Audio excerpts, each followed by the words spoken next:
نحمده ونصلي على رسوله الكريم.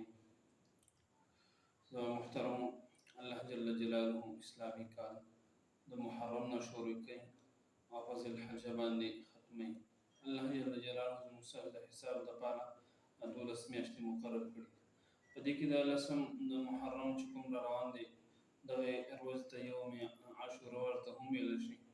لسم محرم چې په دې کې یو څو اعمال دي هغه کول پکار دي. اولنۍ خبره خو دا ده چې په دې کې موږ تاسو ته پکار دي چې روژه ونیسو، ځکه نبي علیه الصلاة والسلام د دغې روژې تایید فرمایلی دی. دغه روژه نیسل هغه مستحب عمل دی چې موږ تاسو ونیسو. البته یوازې نیسل هغه مکروه دي، د دې سره نهمه یا لسمه بټل کې.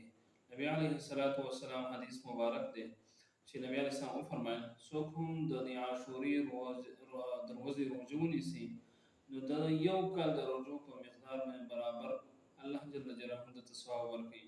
بل روایت کې راځي چې نبی علیه الصلاة والسلام روایت دی فرمایي چې چا چې هم دغه د عاشورې یو ورځ روژه ونیسله نو دله الله جل جلاله یعنې د 10,000 فرشتو په مقدار ثواب ورکوي او د 10,000 د حج او د عمرې په مقدار باندې الله جل جلاله د اجر او ثواب ورکوي او د دې سره د 10,000 د شهیدانو په مقدار باندې الله جل جلاله په دې روژه باندې ثواب ورکوي.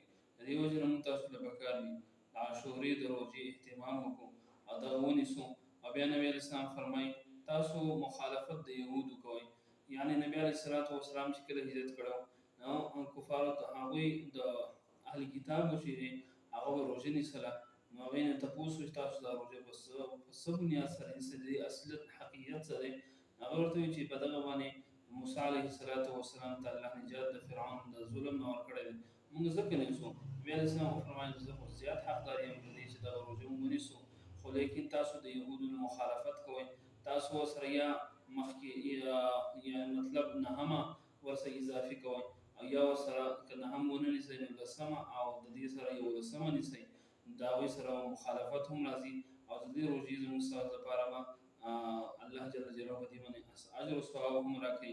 ځکه نبي علیه الصلاة والسلام بل حدیث مبارک کې نبي علیه السلام فرمایي چې زه د الله نه دا یقین ساتم چې الله جل جلاله یو کال مخکینی ګناهونه د دې روژې په وجه باندې الله جل جلاله معاف کړي. نو په دې الله جل جلاله په دغه لسم محرم کې خصوصي لوی ډیر انعامات الله جل جلاله په انبیاء علیه الصلاة والسلام باندې کړي دي، خصوصا په 10 انبیاء علیه الصلاة والسلام باندې خصوصیت هغوی باندې الله جل جلاله خاص انعامونه کړي دي. نو دغه شان الله جل جلاله په دغه یوم د محرم یعنی محترمه او معظمه میاشت